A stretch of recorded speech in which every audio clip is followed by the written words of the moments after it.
It's 1993.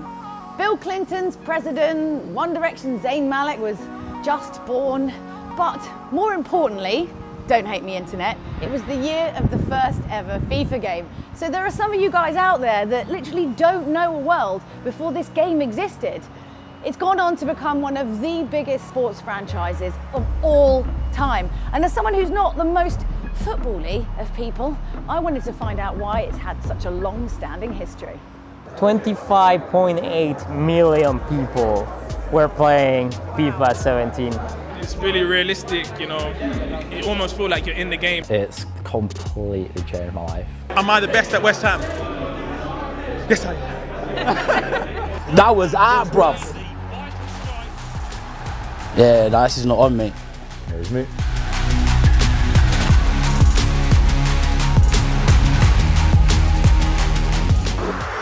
We managed to get our hands on a pre-release copy of FIFA 18, and I have to say that the buzz in the Radio 1 office was beyond real. Oi!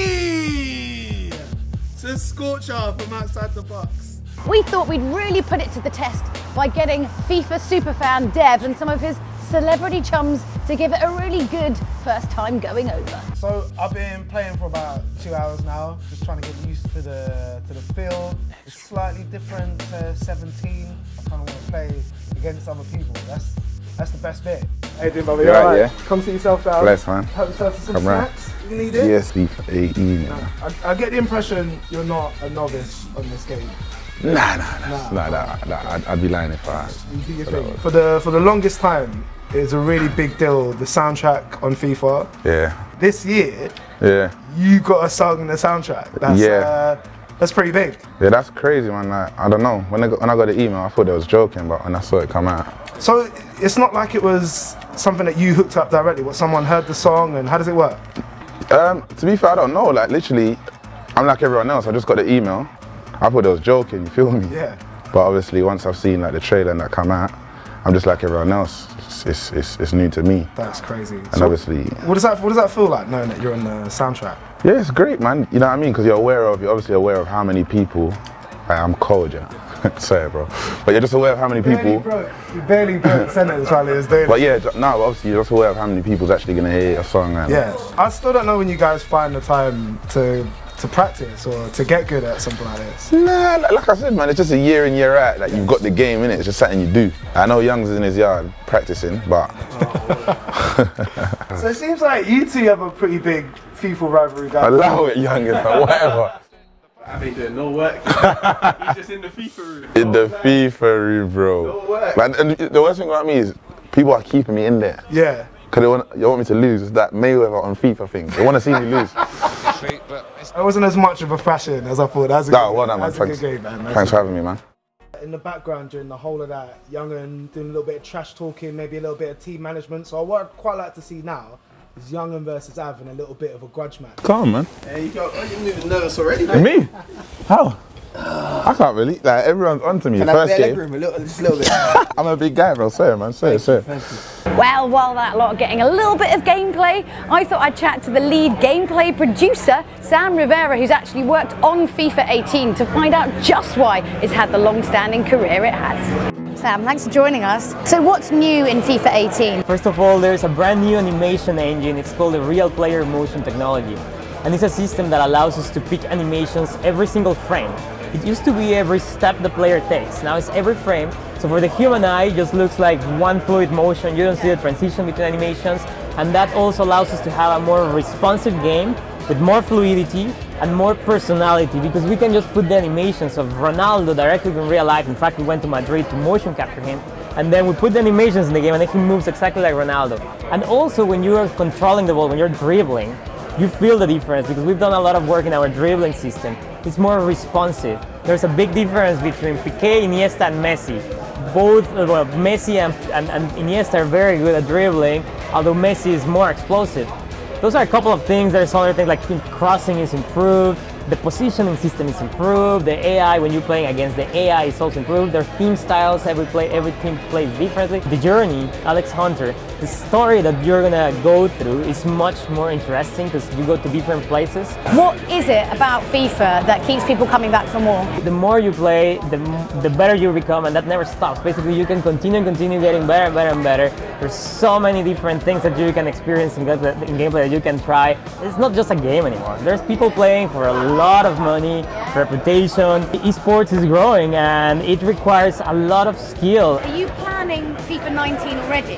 How Yes. far in advance do you Yes. plan? So there's a team of people working in technologies. So right now we're basically just thinking what's next. Oh, look at that. Look at that. Pop bins. Fam, he's got the demo and he bangs the demo. I don't even care. Cause when I get the game, We don't lose, Ham. when I get the game, we don't lose. you got the demo and you bang it out. Like, man's in the studio making a tune and this guy's on the demo. I'm phoning him, can't get through to him. He answered by accident one time, I can hear the demo in the background. Your brother looks so disappointed right now. I Charlie's couldn't get looking the at him ball. like, I knew this was going to happen. I That's played cool. youngers. I don't mind losing this. Oh, my £20, I'm gone. Want some more questions? So look what I dug up. It's Spencer FC, or Mr. FIFA, as I like to call him. I don't know, that's probably just me, right? That calls you that. Yeah, I don't think anyone else calls you that, but I'll take it. Nobody knows FIFA better than you. Why has it had this kind of like long-standing career of like popularity? Authenticity, because they've got the real clubs. You know, you're playing real football. Realism. In fact, I've been playing FIFA. My mum, when I was a kid, used to come in and say, "Turn the football off," thinking I was watching football. Entertainment, like just because of the amount of things you can do. Football is such a diverse world, and there's new modes like the Journey that came in last year, which is your like POV sort of story mode, and things like career mode, which has gone up a level this year when you can manage a real life team. Where do you think FIFA can go from where it is now? Like, say we will have this conversation in 10 years' time. I'd love to see VR come into it a bit more. You know, like Pro Clubs is a really fun mode where you play in a POV. So rather than you seeing the whole like on the TV angle, you see your perspective of your player's eyes. And if you think about where that could go in the future, where you actually have to go to some kind of centre, you put your headset on, and you're physically, maybe you and your mates in all these different rooms, and you can actually run around, and you're actually moving your leg to keep the ball. I mean, will it go that far? I'm not sure. Will it go maybe a hybrid of the two ideas, where you've got your headset on and you're physically looking around the room, looking for the pass, signalling, yeah, pass to me, pass to me. I think that would be amazing to really, like, if not physically, allow your mental capability to affect how good you are at the game of FIFA. And one thing I'd be interested to see how they would pull it off, like VR, FIFA, how would that work? Well, do you think everything's going that way now? 100%. So at some point that has to happen, right? Yeah. Well, you'd just be kicking your TV in, wouldn't you? I really like FIFA. I've been a fan for years. Sometimes I wonder, is this better than the last one, or are we just getting a slightly updated version of the last one? Could they have made it a bit better if they had a bit more time? Well, I think there's a lot of pressure on them getting it right. Do you know the reason that I picked alternate settings at the start was because one year, out of nowhere, Pro Evo was the football game that everyone wanted to play. I remember that. And in my student flat, we all switched to Pro Evo, and it was that one year that FIFA wasn't there. And because we'd learnt the controls on that, FIFA then brought out a new FIFA a year or two later, and it was back on form, and everyone wanted to play it again. And also, you were a little bit sick of playing teams that were called like Man Red. Yeah, or David Beckham. Yeah, it was. Yeah, it wasn't quite right, and so that's why I play alternate settings, and it comes from that time that FIFA, I think, lost it a little bit. That's the exact reason I do as well. So I think there is a lot of pressure on them to make it different and to make it, ball, what a ball, come on. But I think the one thing they still haven't cracked with FIFA, from what I've seen so far, is I like the randomness of football as well. What I'd like to see FIFA do is, you know, where's the streakers? Right. Yeah, obviously the other big football title is Championship Manager, but they seem like they're blurring the lines a lot more. Like, I don't know if you've seen the manager mode you can do on this, it's pretty nuts. You sign players and... I never played it. I did the Journey on the last FIFA, and I've seen that's on this one as well, so I'm interested to see how that varies, because when I last left the player, Alex Hunter, on the Journey, I'd got the FA Cup with him, and he was doing really well. So I'll be disappointed if you start the journey now and he's actually just rubbish. I would have thought you'd be better than that, to be honest. I thought I was better than that. But we'll do this again sometime. Yeah, yeah. Enjoy the rest of your day, mate. See you later. I've come to Manchester to meet a guy who actually puts the rest of the Radio 1 office to shame. He spent hundreds of hours playing the game of FIFA. He's 19-year-old Qez Brown, and he's played it so much and to such a high standard, he's now been signed to Manchester City Football Club.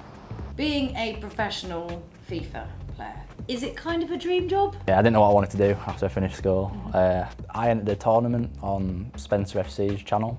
A few thousand people entered that. Was lucky enough to get to the final of that. Just missed out on winning that.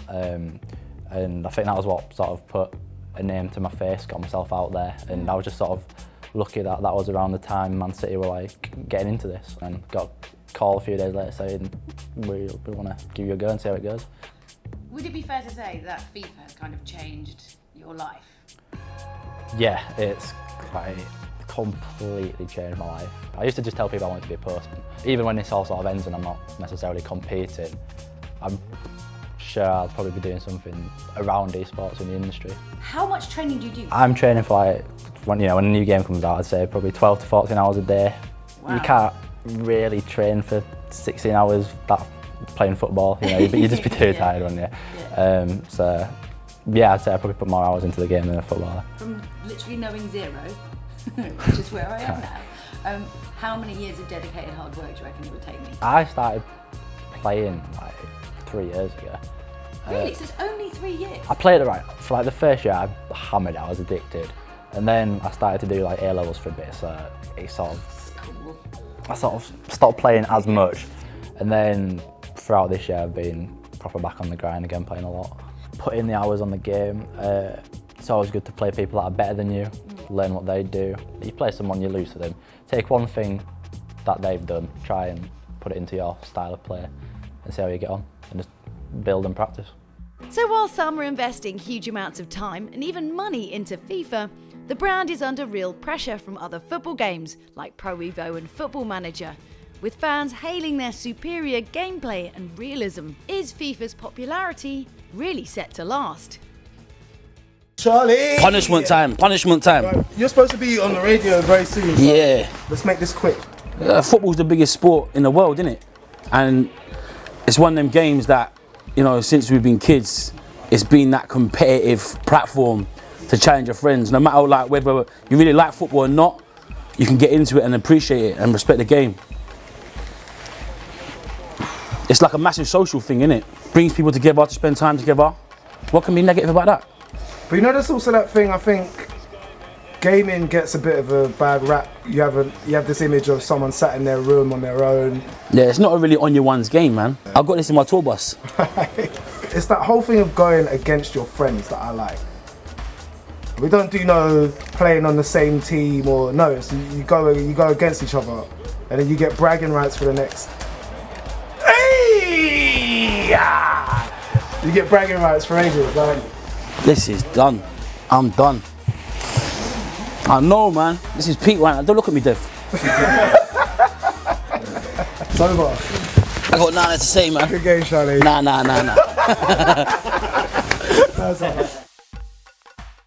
We are here with football player supremo Virgil Van Dijk. How are you doing? I'm all good, thank you very much.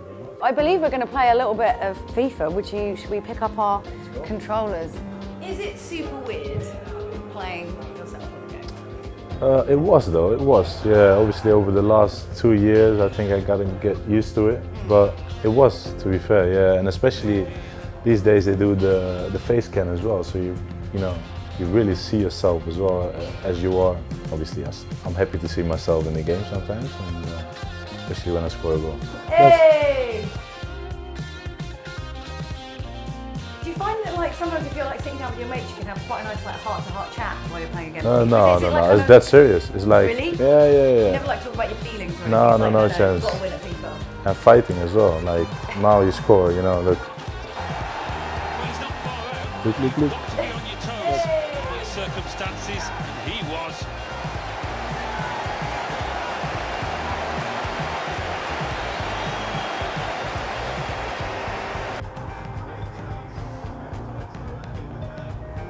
Look at him. There he is. Have you enjoyed sort of the changes that they've made with FIFA over the years? Yeah, I think, you know, what I say, it's getting more realistic every year, and you know, even with the fans, and you know, it looks amazing. So I think the My Story thing that's in right now, called My Journey, obviously, that's I think that's awesome, though. Do you play some of your teammates at Southampton? When we're obviously traveling or anything else, I think most of the players are on their own or getting treatment or anything, so we're not really like into getting tournaments together. But I remember when I was playing for Celtic, we had a big screen and we did like 2v2s and stuff. What's it like getting your FIFA stats? Is it tough? It isn't though, to be fair. Personally, obviously, last season I was 79 as rating, and this season I'm 83. So I've got an upgrade of 4 points. So you know, I take that this year, and obviously there are things should be higher, but yeah, I take it for now. Well, look, thank you so much for chatting to us. It's a real pleasure. Pleasure. And a pleasure to see you in game and obviously IRL in real life too. So yeah, thanks so much. It's not just footballers that are into FIFA though, it's musicians too. Over the years I played the 1D boys. I mean, Liam and Niall were pretty decent at it, but Robbie Williams is Robbie. Robbie's the one. We challenged Jake Bugg to a game once, but you know what? He didn't do it. And I think that's because he's scared a little bit. I think FIFA's the #1 game on choice when I go on tour. On my tour bus, I'll make sure I've got FIFA in there. I went on tour with Stormzy in Europe. I went in his bus, he had FIFA in there. So I think it's just that #1 game that you kind of like, 9 out of 10, you know, people are going to be into it. It's something we grew up on, man. Me and Tom always go out and buy FIFA for the tour bus, so it's like... We settled for like FIFA18 like last year. Yeah, we did. It's just constantly something that you always want to be involved in because it's exciting. For someone who doesn't play football or really play FIFA that much, I'm kind of always in awe every year of the kind of hype and the passion and the enthusiasm. It's a game that really brings everybody together. It really brings in a sense of camaraderie, a sense of battle, a sense of bragging rights and one-upmanship. And since we've got that pre-release copy of FIFA 18, this seat right behind me is the hottest seat at Radio 1. And the more time I spend in the world of FIFA, the clearer it is to me why it always has a place in people's hearts.